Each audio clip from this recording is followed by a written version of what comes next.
आपण कधी आपल्या मम्मीसारखं वागायला लागतो ना, ते आपल्याला सुद्धा कळत नाही.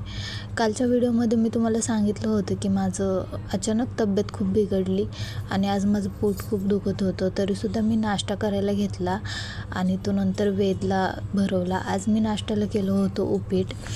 आणि जेव्हा आपण आपलं स्वतःच्या तब्येतीकडे दुर्लक्ष करून आपल्या मुलांना सांभाळतो ना, हेच मेन रिझन आहे की आपण आपल्या आईंसारखं होत चाललो आहे.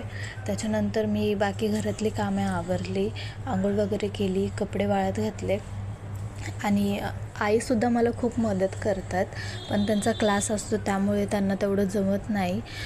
तरीसुद्धा पूर्णपणे मला मदत करण्याचा प्रयत्न करतात. आणि कालचं अर्धवट काम राहिलेलं ते मी आज पूर्ण करायला घेतलं. काल मी मेन इन्ग्रेडियंट टाकायचंच विसरले, ते म्हणजे खोबरं आणि खारीक. मग ते छान मिक्सरमध्ये वाटून घेतलं आणि छान तुपामध्ये भाजून कालच्या मिश्रणामध्ये सगळं मिक्स केलं. त्याच्यानंतर गूळ वितळवला आणि छान मिक्स करून त्याचे लाडू बांधायला घेतले. आणि आता मी आईंची मदत घेतली लाडू बांधायला, कारण हे गरम गरम असतानाच खूप छान वळतात, पटकन वळतात. गार झाल्यावर पटकन वळत नाहीत. आणि हे लाडू बनवणं चालू होतं तेव्हाच वेदचं खाणंसुद्धा चालू होतं. त्यालासुद्धा हे लाडू खूप आवडले. तुम्हीसुद्धा नक्की एकदा ट्राय करा तुमच्या मुलासाठी.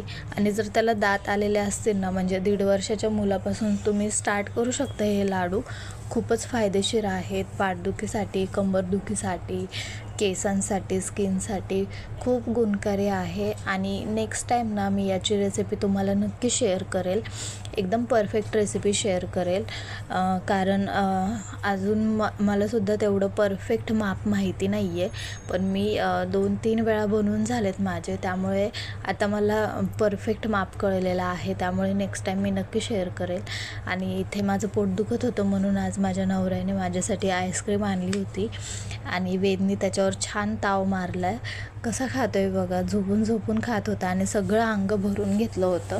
बाकी तुम्हाला जर माझे व्हिडिओज आवडत असतील तर नक्की मला सबस्क्राईब करा, लाईक करा आणि फॉलो करा. Thank you for watching and thanks for supporting me.